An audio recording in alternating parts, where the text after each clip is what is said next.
Shalom, salam sejahtera untuk kita semuanya. Selamat pagi bersama Allah di waktu fajar. Renungan pagi kita hari ini Minggu 25 Desember 2022 dengan judul Tidak akan ada lagi kematian. Ayat inti terdapat di dalam Wahyu 21 ayat yang keempat. Dan ia akan menghapus segala air mata dari mata mereka, dan maut tidak akan ada lagi. Tidak akan ada lagi perkabungan, atau ratap tangis, atau duka cita. Sebab segala sesuatu yang lama itu telah berlalu. Saudara-saudara yang dikasihi Tuhan, pagi ini saya memberikan 3 poin penting untuk kita renungkan. Poin yang pertama, murid-murid Kristus mengambil bagian dari penderitaan Kristus. Mereka ditentukan untuk mengambil bagian dari kemuliaannya. Mari kita baca kutipannya. Alfa dan Omega jilid 7 halaman 497.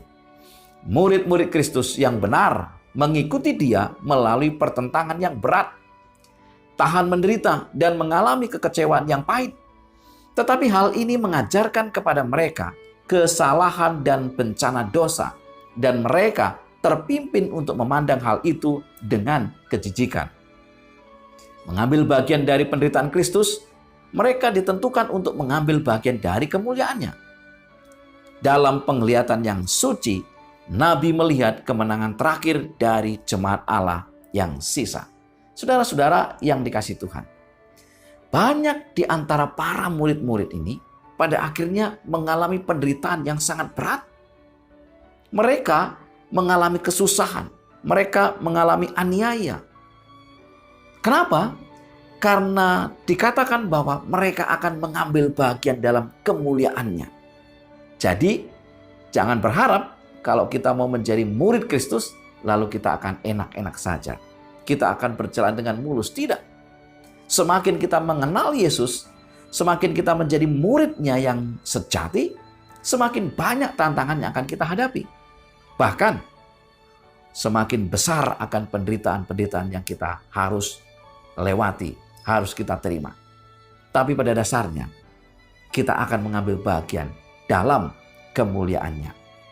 Di poin yang kedua, dikatakan, rasa sakit tidak akan ada di dalam suasana surga.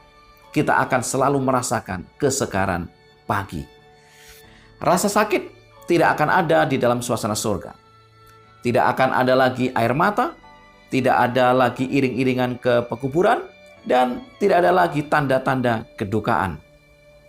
Di dalam kota Allah, malam tidak ada lagi di sana. Tak seorang pun memerlukan atau menginginkan istirahat. Tidak ada rasa letih dalam melakukan kehendak Allah dan dalam memberikan pujian bagi namanya. Kita akan selalu merasakan kesegaran pagi. Alfa dan Omega jilid 8 halaman 714. Satu kehidupan yang sangat menyenangkan, saudara. Satu kesegaran bukan saja secara fisik, tapi juga secara mental, secara rohani. Kenapa? Karena kita tidak akan mengalami hal-hal yang menyusahkan, yang menderita. Hal-hal yang membuat kita terbeban seperti di dunia ini. Di kota Allah, kita benar-benar akan penuh dengan sukacita. Bahkan, kutipan Roh Nubuat ini mengatakan, kita akan merasakan kesegaran pagi setiap hari. Wow, satu suasana yang sangat indah. Dan itu bisa kita temukan. Tentu saja kalau kita setia di dalam Tuhan. Poin yang ketiga, pertempuran sudah selesai, kesusahan dan pergumulan sudah berakhir. Nyanyian kemenangan memenuhi segenap sorga. Di sanalah orang-orang tebusan menghormati mereka yang memimpinnya kepada juru selamat. Dan semuanya bersatu dalam memuji Dia yang mati supaya umat manusia boleh mempunyai hidup yang terukur dengan kehidupan Allah. Pertempuran sudah selesai. Kesusahan dan pergumulan sudah berakhir.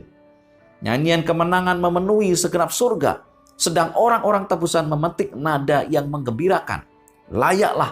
Layaklah anak domba yang telah tersembelih dan hidup lagi. Seorang pemenang yang jaya. Alfa dan Omega jilid 7 halaman 507. Saudara-saudara yang dikasihi Tuhan, ketika kita ada di sorga, di kota Allah, Yang ada hanyalah sukacita.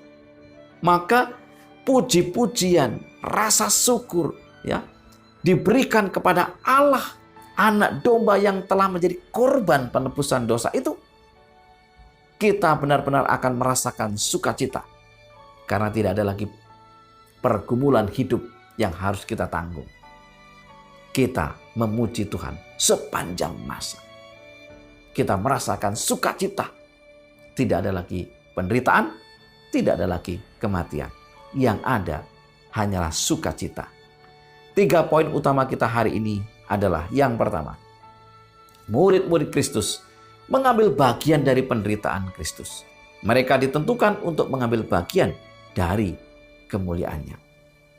Sementara kita di dunia ini, kita hidup penuh dengan penderitaan. Tetapi sejatinya kita sedang mengambil bagian dari kemuliaan Yesus. Yang kedua, rasa sakit tidak akan ada di dalam suasana sorga. Kita akan selalu merasakan kesegaran pagi. Satu situasi, satu suasana yang menyenangkan, yang menggembirakan, yang penuh dengan kedamaian. Dan yang ketiga, pertempuran sudah selesai, kesusahan dan pergumulan sudah berakhir. Nyanyian kemenangan memenuhi segenap sorga. Saudara-saudara yang dikasihi Tuhan, jika kita mau berada pada situasi ini, pada tempat ini, pada kemuliaan ini, kita harus tetap setia. Kita harus menang. Sebab itu, biarlah kita terus bergantung kepada Tuhan, Sang Pencipta kita, Juru Selamat kita. Mari kita tunduk kepala dan berdoa.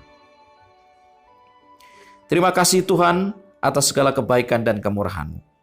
Kami sungguh bersyukur karena Engkau telah memimpin kami, menyelamatkan kami, dan kami merindukan tempat di mana tidak ada lagi penderitaan, kesusahan, bahkan sakit penyakit. Berkati kami sepanjang hari ini dalam segala aktivitas kami. Ampunilah pelanggaran dosa kami. Dalam nama Yesus kami berdoa. Amin. Saudara-saudara yang dikasihi Tuhan, selamat beraktivitas bersama Allah di waktu fajar. Tuhan memberkati kita.